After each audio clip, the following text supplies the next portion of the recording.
यो question class 9 ट्याक्सेसनबाट लिएको। यहाँ क्वेशन हेर्न सकिन्छ, find the annual tax should be paid by unmarried. योभन्दा अगाडि यो क्वेशन हामीले म्यारिड कपल्सको लागि गरेको थियौं, यो चाहिँ अनम्यारिडको लागि हो, इन्डिभिजुअलको लागि हो। If they have the flowing income only, two questions are here. Amina has monthly salary rupees 39,000। Okay, 39,000 उसको के छ, मंथली सैलरी छ। She gets 14 month salary in a year. कति मंथ को सैलरी उसले पाउँछ, 14 मंथ को सैलरी पाउँछ। सो एनुअली निकाल्दाखेरि हामीले 14 ले मल्टिप्लाई गर्नुपर्छ यहाँनिर। So let's take a start for question number A. यहाँनिर के भनेको छ, monthly salary 39,000। So we have to write here monthly salary. Monthly salary is equal to rupees 39,000। अब यहाँनिर एनुअल सैलरी फाइन्ड आउट गरौं और इयरली सैलरी लेख्दा पनि हुन्छ, जे लेख्दा पनि भयो। Annual salary is equal to rupees 39,000 multiply by 12 गर्ने होइन, किनभने उसले कति मन्थको सैलरी पाउँछ, 14 मन्थको पाउँछ। सो उसले 14 मन्थ के ट्याक्स पनि तिर्नुपर्छ। सो 14 ले मल्टिप्लाई गरिदिने। 14 ले मल्टिप्लाई गर्दा कति आउँछ, यो 5,46,000 आयो।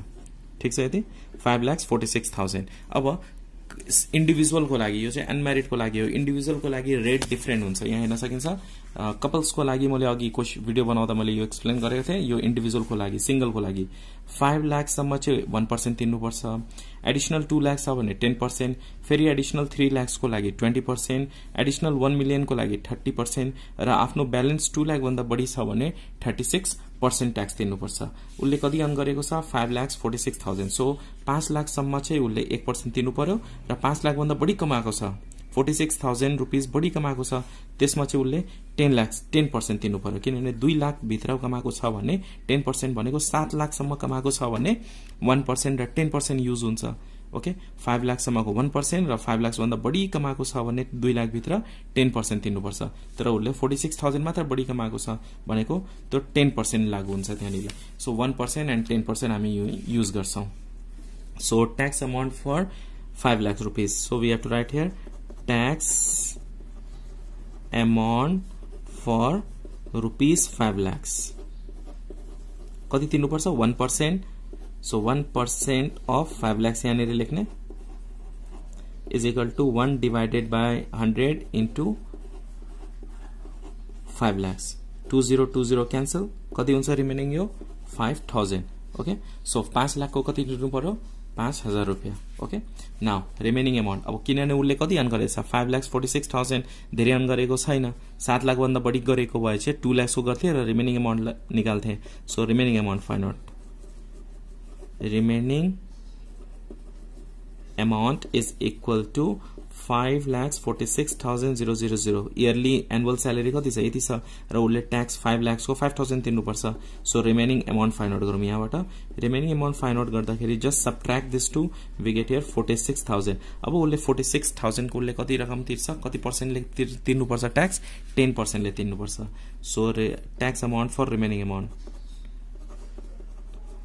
Tax amount for rupees 46,000 is equal to how much she have to pay, 10%. So 10% of 46,000. So we can write here 10 divided by 100 into 46,000.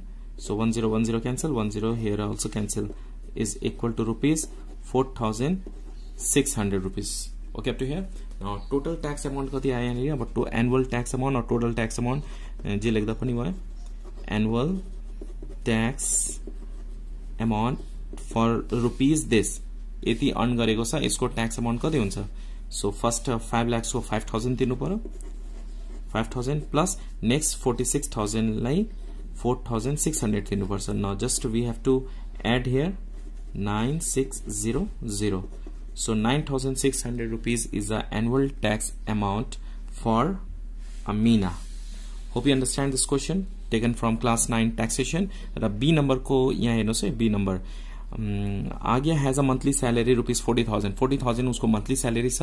She gets 20 month. अब 20 मंथ छ भने के ले मल्टिप्लाई गर्ने, 20 ले मल्टिप्लाई गर्ने। यहाँ त्यसपछि फर फर्स्ट 5 लाख को रुपीज 1% ले ट्याक्स दिनुपर्छ, कति रकम आयो त्यो लेख्ने। त्यसपछि अब 7 लाख भन्दा बढी छ भने 2 लाख को निकाल्ने, त्यसपछि मात्र रिमेनिङ अमाउन्ट निकाल्ने हो। किनभने क्वेशनले यो हाम्रो फर्मेटले के भनेको छ, 5 लाखसम्म कमाएको छ भने 1%, नेक्स्ट 2 लाख भनेको 7 लाख भित्र कमाएको छ भने 5 लाखको 1% तिर्छ र नेक्स्ट 2 लाखको 10% र त्योभन्दा बढी कमाएको छ भने 20%। ओके, यसरी यो टेबल अनुसार गर्नुपर्छ तपाईले। बी नम्बरको टोटल ट्याक्स अमाउन्ट कति आयो प्लिज कमेन्ट गर्नु होला र भिडियो राम्रो लाग्यो भने प्लिज लाइक गर्नु होला and subscribe for more videos. Thank you.